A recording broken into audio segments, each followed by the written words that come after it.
position as to whether, and I don't think we can answer in the abstract whether antitrust law should be revised in response to at least our recent thinking of two-sided markets. I think that there's two comments to be made about that issue, whether antitrust law, at least as enforced in the state, should be changed. I think to a tremendous degree, it has already changed since the American Express decision. Sadly, everything that we care about as economists about two-sided markets, whether there are indeed entry barriers, which, Aaron, I want to agree with, but I'm a little bit hesitant because I think that we need to be more careful about the dynamics of these markets, and one can keep in mind, AOL, MSN Messenger, in my face, it's just a different, I think it would be, and I'm not saying that you're stating that because I know that you're nodding your head, I think it would be misguided to look at them as traditional price fixing, as traditional competition in price dimensions.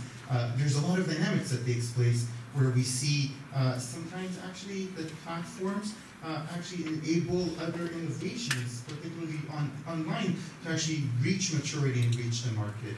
So the economics of two-sided platforms is certainly different. Do we need a new antitrust regime? Possibly, but that question is an abstract. Do we have one? Sadly, the American Express decision, I think, introduced a new regime. Does it address the questions that we want to talk about as economists, which talk about tipping, durability, and whether network rules and perhaps access is actually some kind of conduct that excludes rivals? I think those are relevant questions.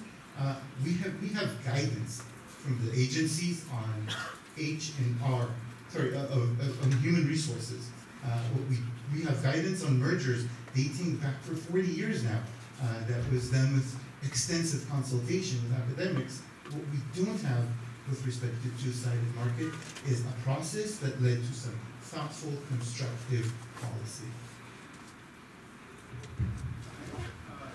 Sure, I'll make a couple of comments.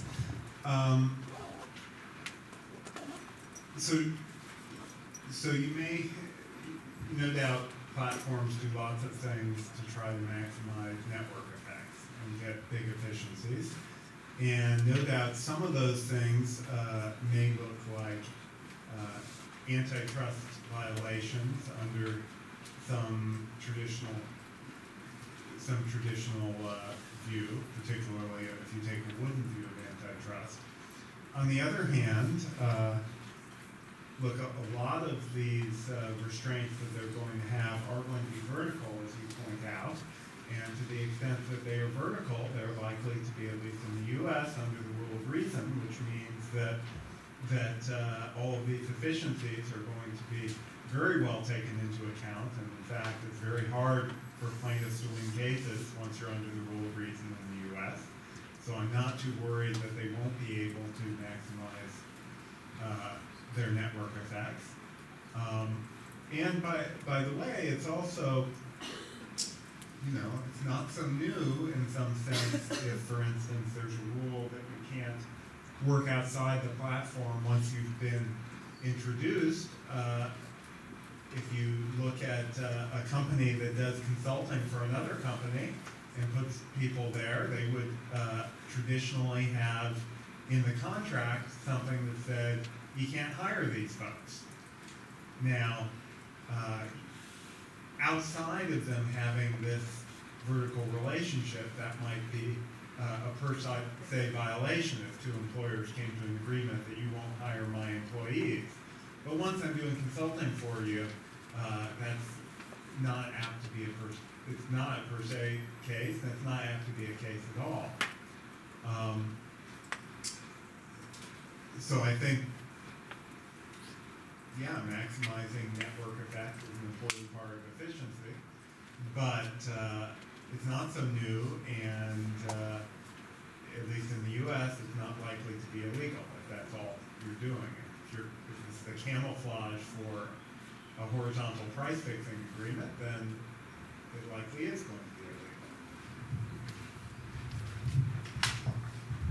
I think it's important to distinguish between a couple of different things. things. One is between whether we have the economic tools to do the analysis, and the other is whether we need a change in antitrust. And I think those are two different things that are often conflated. I think we have a lot of the economic concepts we need to understand digital platforms and two-sided markets. To be sure, we can always do better, and we can do we can refine the theory. I do think we need a lot more empirical knowledge, perhaps even experiments to understand better the way that these platforms behave, the extent to which they're durable, the conditions under which they are not durable. These are the things that will help us to then apply antitrust law to any particular case, or even apply regulation to any particular setting that arises. And I think that's where we have a gap. I don't think we know yet, for example, how we should change antitrust law. I think it's very possible that the presumptions that have grown up over the last 50 years have tilted too far to one side. And I think there's a very good argument for changing some of those presumptions. For example, the strong presumptions that vertical conduct is efficient, or the relatively strong presumption that vertical mergers are welfare enhancing.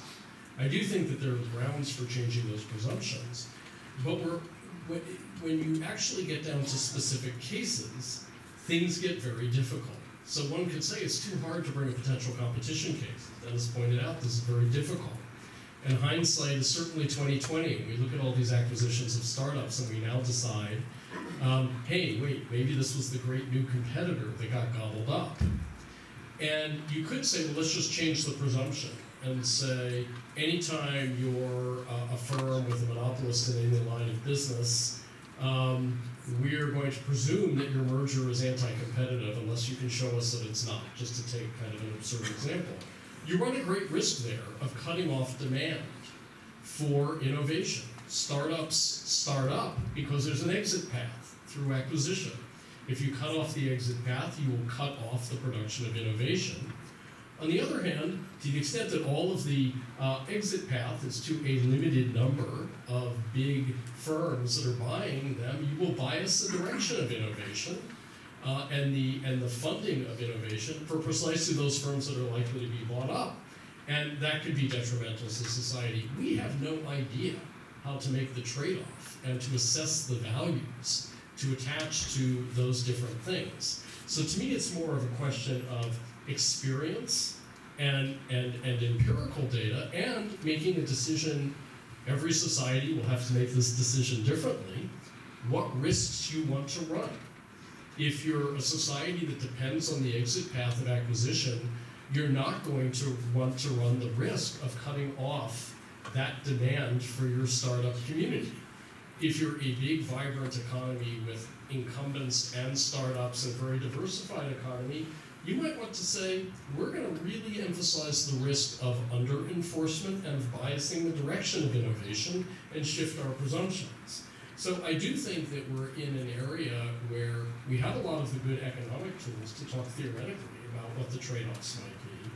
We don't have enough experience with the entities that we're regulating, because antitrust is certainly a form of regulation, and with the welfare consequences of different things that they are doing, to be certain about exactly how we want to shift the presumptions. One way to do that is to make a decision as a society about shifting the risks we're willing to run. I think that that's a lot of the debate that's happening in the United States. I think it's a healthy debate.